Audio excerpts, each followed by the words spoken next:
పోలీసులు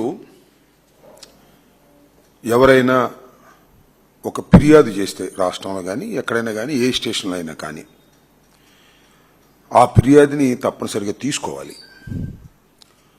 తీసుకొని ప్రాథమికంగా దాన్ని పరిశీలించాలి.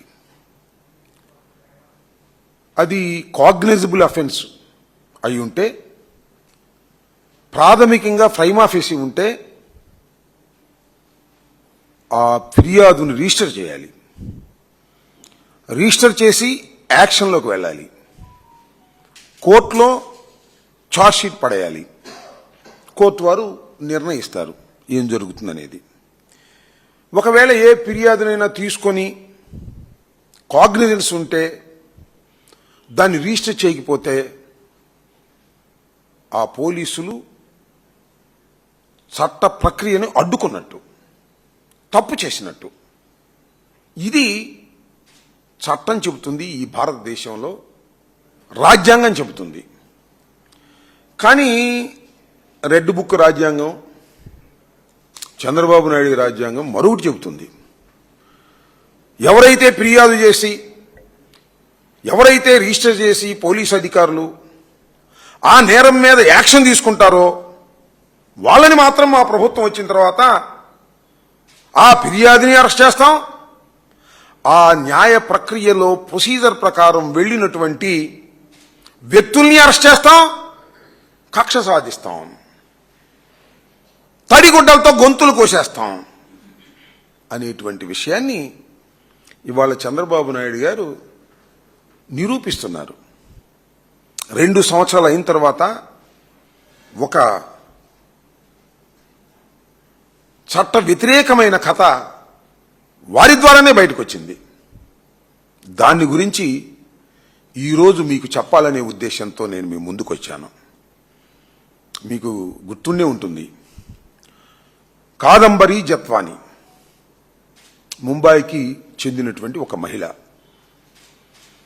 ఆమె తెలుగుదేశం ప్రభుత్వం జూలైలో వస్తే అక్కడి నుంచి కొన్ని కథనాలు వేస్తూ వచ్చారు.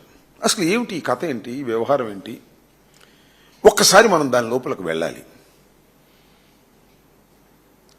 కాదంబరి జత్వాని మీద కుక్కల నాగేశ్వరరావు గారు అనే ఒక పారిశ్రామికవేత్త నన్ను బెదిరించి, నాతో ఉన్న సన్నిహిత సంబంధాన్నో ఫోటోలను చూపించి నా దగ్గర డబ్బులు వసూలు చేసుకుంది, నన్ను బెదిరిస్తుంది అని ఒక కంప్లైంట్ ఇచ్చాడు పోలీస్ స్టేషన్లో. దాన్ని రిజిస్టర్ చేశారు. దాని మీద యాక్షన్ తీసుకున్నారు. రిజిస్టర్ చేశారు, కోర్టులో పర్మిషన్ తీసుకున్నారు. ఆమె నిందితురాలుగా చెప్పబడినటువంటి కాదంబరి జత్వాని ముంబైలో ఉంటుంది. ఆమె సినిమాల్లో కూడా నటించింది అనేది ఉన్న సమాచారం. ఇక్కడ నుంచి పోలీసు వారు కోర్టులో ఎఫ్ఐఆర్ పెట్టిన తర్వాత కోర్టు వారి దగ్గర నుంచి పర్మిషన్ తీసుకొని, అరెస్ట్ వారెంట్ తీసుకొని ముంబై వెళ్లారు.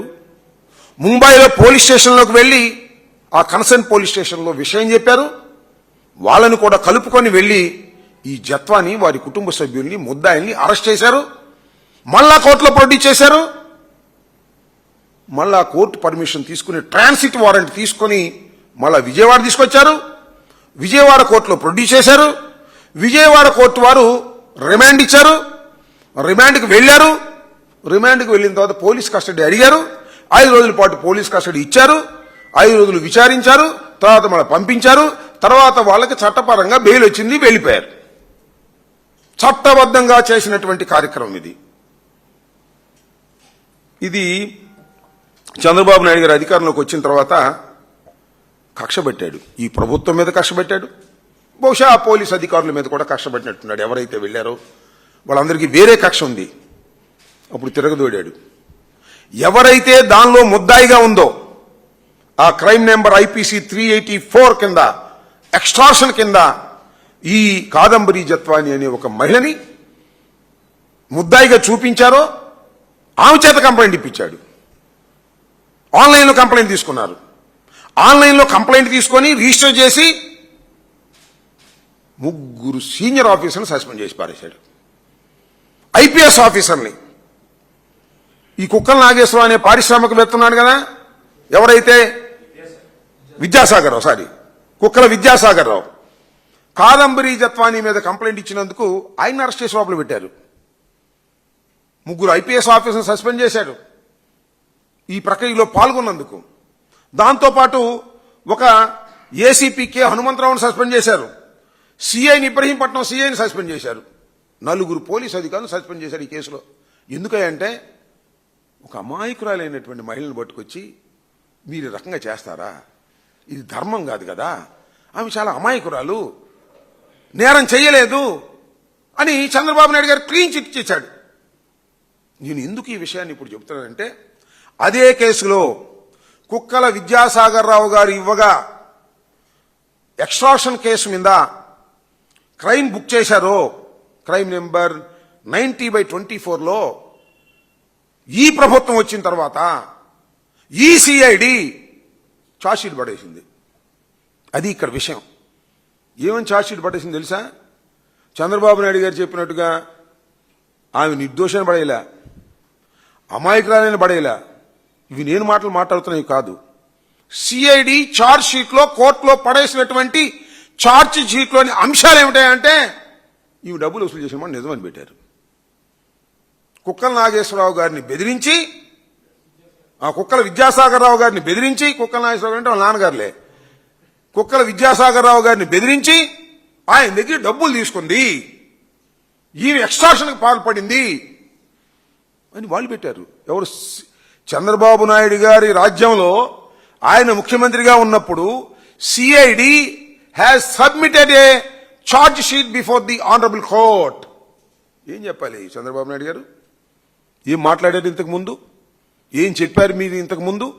ఇవాళ గత్యంతరం లేని పరిస్థితుల్లో కొన్ని విషయాలు చెప్తాను. అక్కడ ఏమన్నారంటే, విద్యాసాగర్ రావు గారు ఏమన్నారంటే 1,32,47,400 రూపాయలు నా దగ్గర వసూలు చేసిందని చెప్పాడు ఆయన.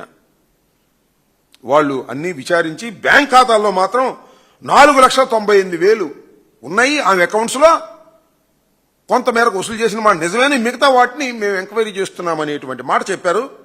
సరే, ఆమె ఉందో కూడా చెప్పారు, దానిలో నన్ను బలవంతంగా డబ్బులు వేసాడని చెప్పింది. అది వేరే అంశం.